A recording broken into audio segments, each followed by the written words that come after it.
आज हमारे all India किसान कांग्रेस की जो नई राष्ट्रीय एग्जीक्यूटिव बनी है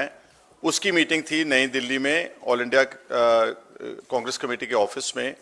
जो हमारी बेसिक जो हमारी पार्टी लीडरशिप ने, खड़गे जी ने, राहुल गांधी जी ने और तमाम लीडरशिप ने जो किसानों के लिए और खेत मजदूरों के लिए जो 5 गारंटीज उन्होंने आउटलाइन की हैं, आज इस कमेटी में हमने उनको एक्सेप्ट किया है, रेजोल्यूशन पास किया है कि इसका हमने स्वागत किया और देश के किसानों को बोलना चाहते हैं कि सबसे बड़ी बात जो अब भी हम बात कर रहे हैं, तो बहुत बड़ा आंदोलन किसानों की तरफ से हरियाणा के बॉर्डर के ऊपर अब भी चल रहा है। पिछले दिनों में एसकेएम ने यहाँ नेशनल कैपिटल में एक बहुत बड़ी गैदरिंग की और बीजेपी की सरकार को जो उनके पुराने वायदे थे वो सारे याद किए। तो ये 5 गारंटीज में सबसे बड़ा इंपॉर्टेंट पॉइंट जो डिमांड है सारी किसान ऑर्गेनाइजेशंस की सारे देश भर में, वो था कि हमको जो हमारी फसलें हैं उन पर जो मिनिमम सपोर्ट प्राइस है that should be made a proper law, एक कानून बने कि कोई भी देश का, चाहे वो गवर्नमेंट है, चाहे कोई प्राइवेट परचेजर है, चाहे कोई ट्रेडर है, कोई एक्सपोर्टर है, कोई भी आदमी है जो किसी किसान की फसल को जो निश्चित भाव है जो गवर्नमेंट ऑफ इंडिया अनाउंस करती है, चाहे वो गेहूं का है, चाहे धान का है, चाहे गन्ने का है, चाहे आलू का है, ये आने वाली जो 2024 के बाद हमारी इंडिया अलायंस की जो गवर्नमेंट बनेगी, ये एमएसपी को एक प्रॉपर कानून बना करके सबको उसका, देश भर के किसानों और खेत मजदूरों को उसका फायदा दिया जाएगा। ये जो प्रचार था कि हम एमएसपी नहीं बना सकते, कि इसमें बहुत बड़ी फाइनेंशियल इंप्लीकेशन है, तो 10 साल मोदी साहब के समा जाया किया। उन्होंने बोला था कि हम देश के किसानों की आमदन को डबल करेंगे, स्वामीनाथन कमेटी रिपोर्ट को हम रिकमेंडेशंस को लागू करके उसका फायदा जो है कि तमाम किसान और खेत मजदूरों तक पहुंचाने का काम करेंगे। लेकिन 10 साल बीत जाने के बाद भी किसान, डबल तो क्या इनकम होनी थी, उनका 3-4 गुना उनका कर्जा जरूर हुआ है और बहुत बड़ी मात्रा में किसान सारे देश में आत्महत्या कर रहे हैं। तो ये कांग्रेस की सबसे बड़ी महत्वपूर्ण हमारी जो गारंटी होगी और इस एमएसपी को लॉ बना करके मेजर क्रॉप्स के ऊपर सबको, ताकि किसी किसान का देश भर में कोई प्राइवेट ट्रेडर और परचेजर उसका शोषण, एक्सप्लॉयटेशन ना कर सके।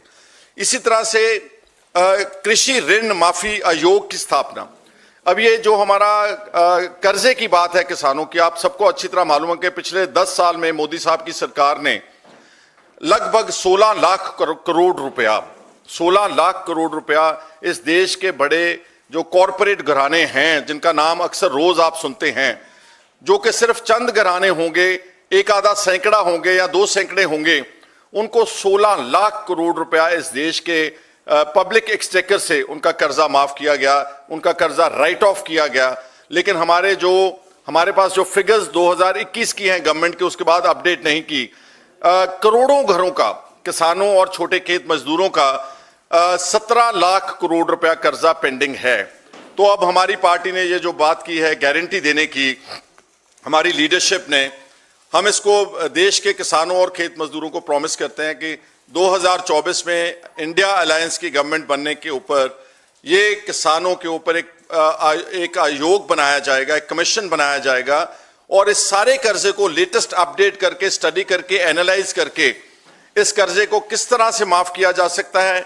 और कम से कम स्मॉल और मार्जिनल जो छोटा और दरमियाना छोटा किसान है, खेत मजदूर है, उसका कर्जा हम डेफिनेटली राइट ऑफ करने की हमने प्रॉमिस की है। एक हमारा जो प्राइम मिनिस्टर जो बीमा योजना थी, उसका बहुत बड़े पैमाने के ऊपर देश में दुरुपयोग हुआ है। आप हैरान होंगे कि गुजरात में प्राइम मिनिस्टर साहब की जो बीमा योजना है उसको बंद करना पड़ा सरकार, क्योंकि जो असल जिनको जरूरत थी, जिनकी फसल का नुकसान होता था, उसकी भरपाई नहीं हो रही थी, पैसा देश का गलत हाथों में जा रहा था। तो इस बीमा योजना को दोबारा से इसमें पुख्ता बदलाव लेकर, स्ट्रिक्ट से स्ट्रिक्ट कंडीशंस ला करके, ताकि जो इंश्योरेंस का जो क्रॉप लॉसेस होते हैं, चाहे वो किसी कैलेमिटी से होते हैं, फ्लड से होते हैं, सूखे से होते हैं, और जो भी नुकसान होता है वो किसानों और छोटे खेत मजदूर तक सही पैसा बीमा योजना का पहुंच सके, ये हमारी गारंटी की बात है। आयात निर्यात नीति जो हमारी एग्रीकल्चर पॉलिसी है, BJP government has remained directionless for the last 10 years. They have not been able to form any concrete agriculture policy for the country. अगर आप बजटरी एलोकेशन में देखेंगे, बजटरी एलोकेशन में एग्रीकल्चर सेक्टर के लिए बहुत मियागर, somewhere around 2 से 3% allocation budgetary allocation में होती है देश के बजट में। अब इतने बड़े बजट में सबसे ज्यादा जो ग्रामीण क्षेत्र में किसान और खेत मजदूर रहते हैं, जो भारत गांव में रहता है, अभी भी आधे से ज्यादा भारत गांव में है और कृषि के ऊपर डिपेंडेंट है, उनकी एलोकेशन इतनी थोड़ी है, उनके लिए कोई पॉलिसी नहीं है, उनके लिए आयात निर्यात के लिए कुछ उन्होंने गवर्नमेंट ने सोचा नहीं। इसको बढ़ाएंगे ताकि रिसर्च हो सके, अच्छे बीज पैदा किए जा सकें, अच्छे जो नए, जैसे हमने पंजाब में 60 के दशक में ग्रीन और वाइट रेवोल्यूशन हमने जनरेट की, जिससे कई गुना ज्यादा फसलों का जो है आउटपुट थी वो हम कर सके। इस तरह की एक ठोस एग्रीकल्चर पॉलिसी बनाने का भी हमारी पार्टी ने गारंटी जो दी है। और जीएसटी देखें आप कि जो सबसे कमजोर वर्ग है इस देश का, जो सबसे ज्यादा दबा हुआ कुचला हुआ कर्जई वर्ग है, वो है किसान और खेत मजदूर। उनको जो भी सामान मिल रहा है, चाहे वो उनकी फार्म मशीनरी है, इंप्लीमेंट्स हैं, चाहे उनके ट्रैक्टर्स हैं, ट्रॉलीज हैं, उन सब के ऊपर बहुत बड़े पैमाने पर जीएसटी लगाने का काम बीजेपी की सरकार ने किया है। और जो जीएसटी है वो एक किस्म का जैसे बड़े व्यापारी काम करते हैं, जो जीएसटी वो लोग अदा करते हैं, वही बोझ जो है वो छोटे और दरमियाने किसान के ऊपर डाला गया है। ना सिर्फ मशीनरी के ऊपर, जितनी भी चीजें अलाइड एग्रीकल्चर के साथ कनेक्टेड हैं, चाहे वो पेस्टिसाइड्स हैं, चाहे वो इंसेक्टिसाइड्स हैं, चाहे वो हमारे सीड्स हैं, कोई भी बात नहीं छोड़ी जिसके ऊपर वहां पर जीएसटी नहीं लगाया। और कुछ तो ऐसी चीजें हैं जो भारत में बड़े आराम से, जैसे दालें हैं, हम बहुत ज्यादा पैदा कर सकते हैं, लेकिन हमारे को डिस्करेज करके इंपोर्ट पॉलिसी को ज्यादा बढ़ा करके वहां से इंपोर्ट की जा रही हैं। ये सारा जीएसटी का मामला also comes under the concrete agriculture policy that we are speaking about. ये हमारी फिलहाल 5 गारंटीज को जो हमने प्रॉमिस किया है खड़गे साहब ने और राहुल गांधी जी ने, जो अभी सारे देश को बता चुके हैं, ये गारंटीज नहीं है,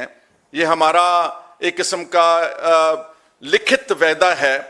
ये हमारा जो किसान और खेत मजदूर गांव में खून पसीने से अपनी जिंदगी बसर कर रहा है, उसी खून पसीने का वायदा है कि ये हमारी गवर्नमेंट 2024 बनने के बाद ये 5 की 5 चीजें हम करेंगे। आने वाले समय में हम डिबेटेबल पॉइंट है कि रेट ऑफ इंटरेस्ट कैसे कम किया जा सके, क्योंकि जो इंडस्ट्री है, जो बड़े आदमी, व्यापारी, अमीर आदमी है, वो भी 10-11% पर लोन अवेल कर रहे हैं, और जो किसान गरीब आदमी है, 2 एकड़ का, 1.5 एकड़ का, उसको भी 10-11% बैंक और रेट ऑफ इंटरेस्ट लग रहा है। हालांकि बहुत सारे विकसित देश ऐसे हैं जहां पर रेट ऑफ इंटरेस्ट बहुत कम है, क्योंकि एग्रीकल्चर सेक्टर में इतनी कमाई नहीं है। जो व्यापारियों और इंडस्ट्रीज और अडानी और अंबानी जो इनके दोस्त हैं, उनकी कमाई है, इसलिए उसके ऊपर भी विचार चर्चा की जाए। और बहुत सारी छोटी डिमांड्स हैं फार्मर्स की ऑल ओवर इंडिया, उन सारों को भी लेकर के हम अपनी पार्टी में चर्चा करके, और जैसे फेज में इलेक्शन चल रही हैं, जैसे जैसे जिस स्टेट में वो रेलेवेंट होंगी, उन स्टेट्स में हम आगे आकर के और भी अच्छी चीजें किसानों के लिए लेकर आएंगे। सो आपके माध्यम से हम कहना चाहते हैं कि हमारी पार्टी हमेशा किसानों के साथ है, खेत मजदूरों के साथ है। जो अन्याय बीजेपी की गवर्नमेंट ने किसान आंदोलन के ऊपर किया, जो दमन चक्कर चलाया, जिस तरह से हमारे किसानों को शंभू बॉर्डर के अंदर हरियाणा पुलिस ने घुस के ड्रोन्स के जरिए टेयर गैस शेलिंग की, और सैकड़े किसान जो हैं वो वहां पर बहुत बुरी तरह सिवियरली इंजर हुए, कोई भी क्रिमिनल केस उनके खिलाफ नहीं किया। हमारा एक किसान शुभकरण, उसने जान गंवा दी, उसको गोली लगी है सिर के पीछे, 10 दिन के बाद एक 0 FIR होती है अननेम्ड पुलिस पर्सन के खिलाफ। इस तरह का जो इंसाफ, जस्टिस है, उसमें भी कांग्रेस अपना हमेशा योगदान डालती रहेगी। और जो भी डिमांड्स SKM की और किसान मजदूर मोर्चा जो इस वक्त आंदोलन पर बैठा है हरियाणा बॉर्डर के ऊपर, हम उनके साथ हैं, हम उनकी सपोर्ट करते हैं। और हम बीजेपी से अभी भी आग्रह करते हैं कि आपने 10 साल तो गवा दिए हैं, लेकिन कम से कम उन किसानों का, गरीब आदमियों का, खेत मजदूरों का ध्यान करें जिनके बच्चे इस देश के बॉर्डरों के ऊपर आपके देश की रखवाली करते हैं। आज बीजेपी का कोई भी, मैं दावे के साथ कहता हूं कि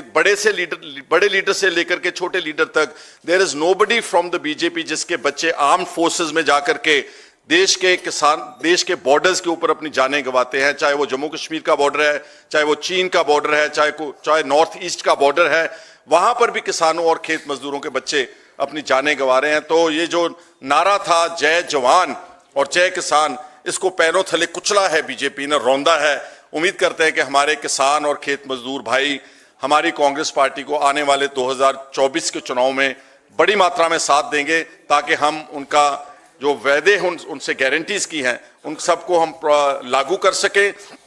उन सबको हम ऑनर कर सकें। और हमारी सरकार बनने के बाद आने वाले समय में जो स्वामीनाथन कमेटी रिपोर्ट की रिकमेंडेशन है, जो बीजेपी पूरा 10 साल में नहीं कर सकी, वो हम नेक्स्ट ऑल इंडिया अलायंस की गवर्नमेंट बनने में, देश में, भारत में लागू करके दिखाएंगे। आप सबका यहां आने के लिए बहुत बहुत धन्यवाद। Thank you. Any questions we have? All right. Thank you very much. Thank you so much.